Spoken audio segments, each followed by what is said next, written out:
Harold Frederick Shipman was a British general practitioner who became infamous as one of history's most prolific serial killers. For over 2 decades, he exploited patients' trust, quietly murdering an estimated 250 people, almost all elderly patients under his care. Advise to stand and let you take a photograph and then go away. And I'm sure you've had enough time to take a decent photograph. Is it possible for you just to say anything at all? Back into surgery to do my surgery. But you have said you have nothing to hide, sir.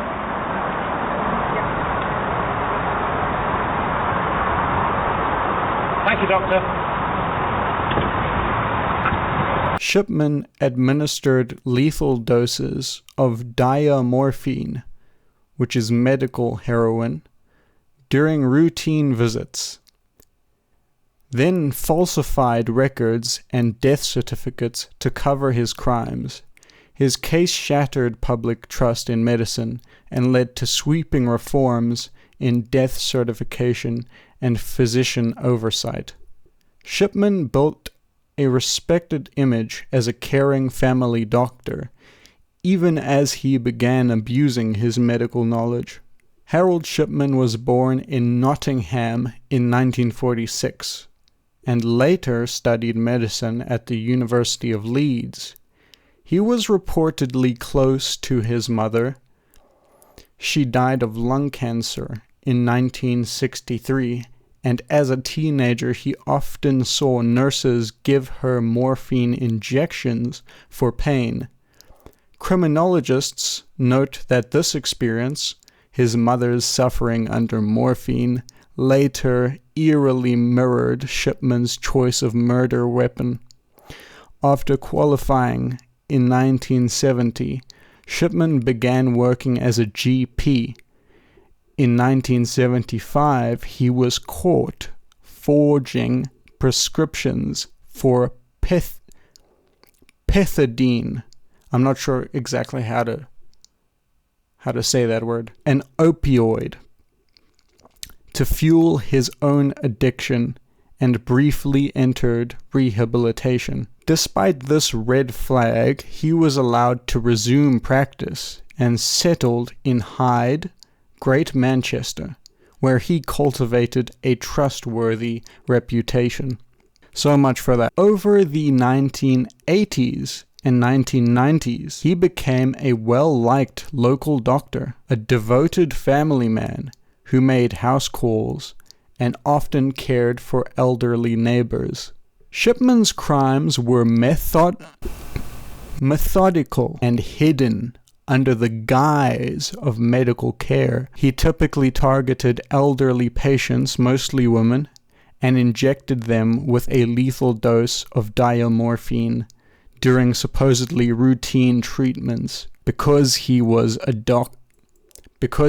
their doctor, he could explain the injection as a standard pain relief or saline drip. In most cases, the victim's death appeared sudden but natural, so no autopsy was performed. After the patient had died, Shipman, who often attended the deathbed, would then act normally, inform the family, and certify the death.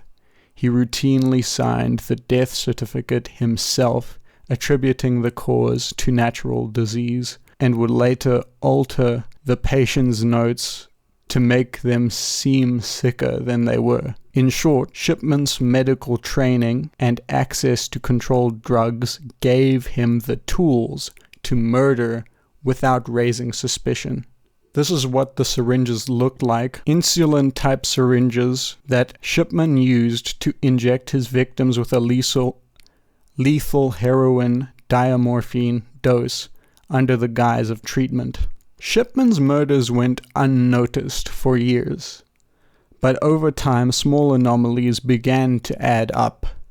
He falsified medical records, and even patient wills in at least one notorious case. 81-year-old Kathleen Grundy died suddenly in 1998 after a visit from Shipman. Her will had been altered to bequeath £386,000 to him. When Grundy's daughter, a solicitor, alerted police, investigators exhumed Grundy's body and found high levels of diamorphine. A detailed police review then revealed an unusually large number of Shipman's patients dying under similar conditions, often in the afternoon after home visits. The pattern of fatalities, coupled with forensic toxicology, finally triggered arrests. By September 1998,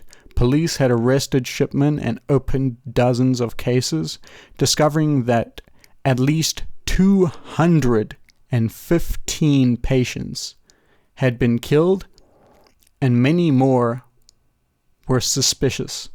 What you're looking at now is an example of electronic medical records interface. Shipman habitually altered patient files and death certificates to hide his crimes. Many of his victims' charts were retroactively edited to imply advanced illness. Shipman's trial, October 1999 to January 2000, was one of the most shocking in British history.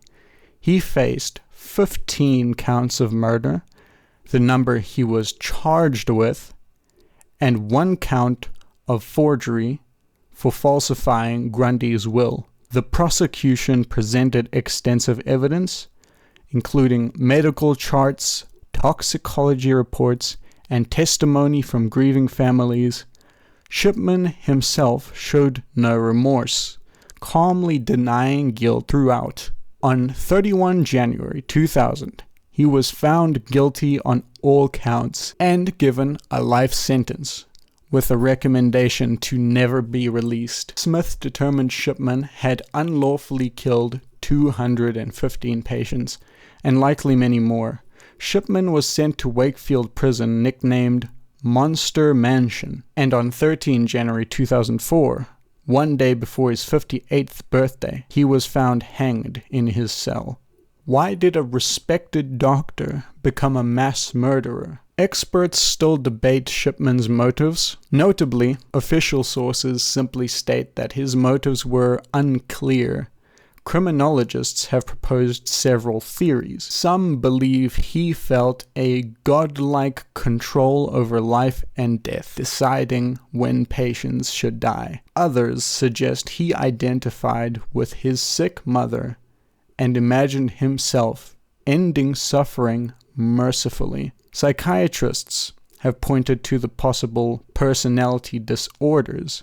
For example, a Lancet editorial linked Shipman's killings to symptoms of manic depressive illness, noting paranoia, grandiosity, and ruthlessness that can drive absolute abuse of power. Shipman exhibited traits of a clinical psychopath. He showed no empathy or guilt during his trial, and he once blatantly forged a will, knowing it was obvious. Actions suggesting he felt invincible. Some commentators term him a doctor-turned-psychopath, driven by a cold compulsion rather than financial gain.